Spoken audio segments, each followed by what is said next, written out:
Hola, bienvenidos un miércoles más a Historias de Terror contadas por suscriptores.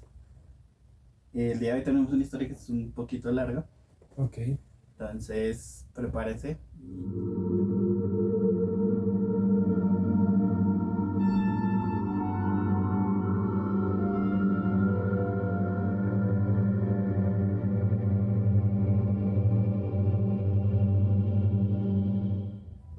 Bueno, vamos a iniciar con esta historia Ok. que la envió un suscriptor que indicó que no, pues no quería que nunca le dijéramos su El nombre. nombre.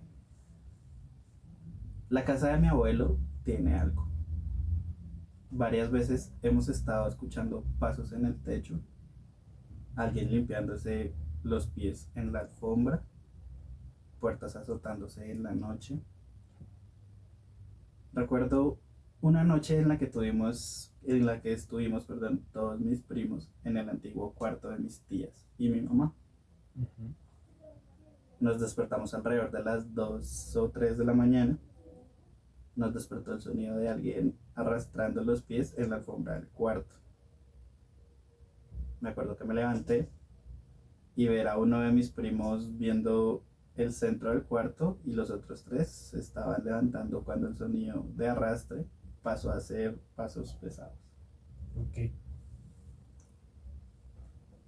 La puerta del cuarto estaba cerrada, pero los pasos siguieron el camino hasta la entrada de la casa.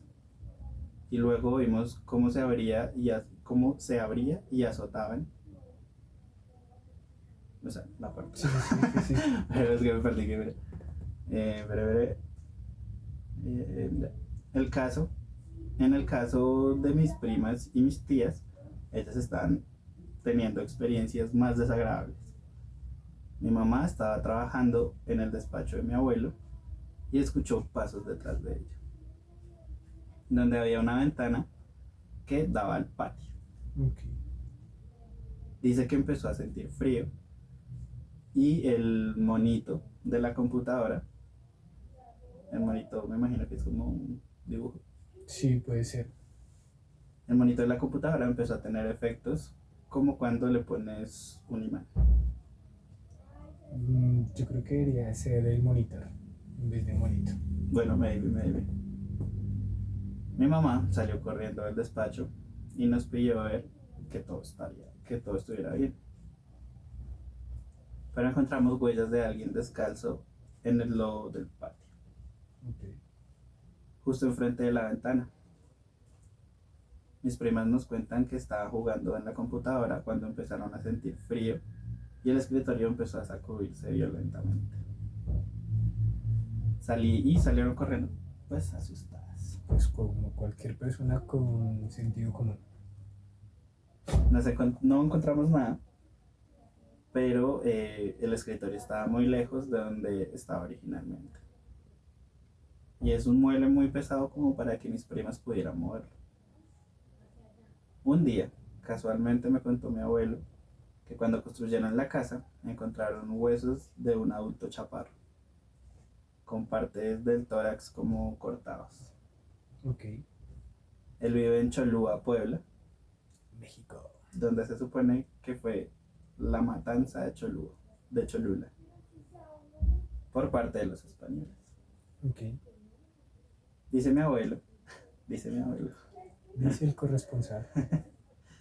que quizás fue un cholulteca, perdón, que murió durante ese episodio y que no se supo qué hicieron los trabajadores con los huesos, que no reportaron el hallazgo para que el gobierno no les expropiara el terreno.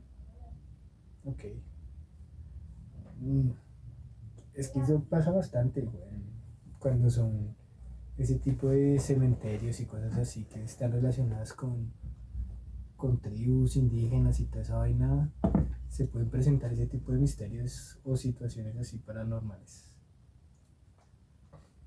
Pues terrible, terrible y pues no sé, pues es una historia muy buena. Es, Sí, está interesante y de hecho es muy plausible y puede ser de cierta manera verdadera porque, como le cuento, muchas cosas que se construyen así en ese tipo de cosas son pasan, güey. Lo mismo pasa aquí en Bogotá con una parte que hicieron ahí en el cementerio de la 26, que construyeron un centro de memoria y toda esa vaina y que dejaron el otro, el cementerio central. Sí. Pues esa, ese monumento que construyeron dicen que pasan también ese tipo de cosas ahí en el cementerio central. Ya. Entonces sí, eso pasa bastante. Bueno, ahora vamos a hablar del cuento corto. Estos cuentos son bien cortos. No les había dicho el nombre del video pasado. Pero acuérdate que estos cuentos cortos vienen de Cuentos para Monstruos de Santiago Pedraza. Uh-huh. Por si les gusta, pues compren el libro. Claro que la idea de estos también es apoyar al escritor. Ya Okay, que sí, claro. ustedes puedan pues acceder a sus cuentos por si no los conocían. Pues, Y si les comprar. gusta también. Ya vine, amorcito. Dice el anciano. Te traje el pan que tanto te gusta. Hay suficiente para los dos. Pondré el té para que lo comamos juntos. Okay. 2 de azúcar, ¿verdad, amor? Enseguida lo preparo.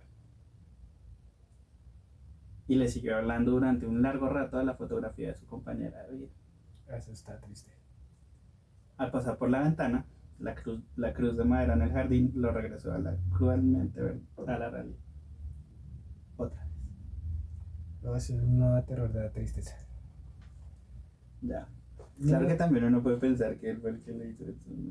no, a mí me da como tristeza. güey. No, dejémoslo que no. Sí, sí, sí. Bueno, ese es el cuento del día de hoy. Y pues la historia es muy buena. Nosotros cuando le ponemos voz a sus historias también es como para que ustedes sepan que nosotros no es que pensemos que son falsas o no son falsas ni nada por el estilo, sino que pues eso es verdad para cada quien y nos gusta es compartirla para que ustedes mismos también pues juzguen si quieren hacerlo, ¿no? Pero pues para que se entretengan y la persona pues pueda contar su historia a Sí, mucha claro. gente. Aquí nadie es dueño de la verdad, entonces. Entonces, si digamos tienen historias así como muy raras que creen que nadie va a creerlas, pues no importa, o sea, envíenlas que nosotros de todas formas las vamos a decir y siempre obviamente con respeto, por más de que uno se ría a veces, no de la situación a veces, sino Exacto. pues, de cosas que pues que uno a veces se ríe o así. Pero no, o sea, siempre es con todo respeto. Y, entonces, pues nada, seguimos esperando acá sus historias y nos vemos el siguiente miércoles.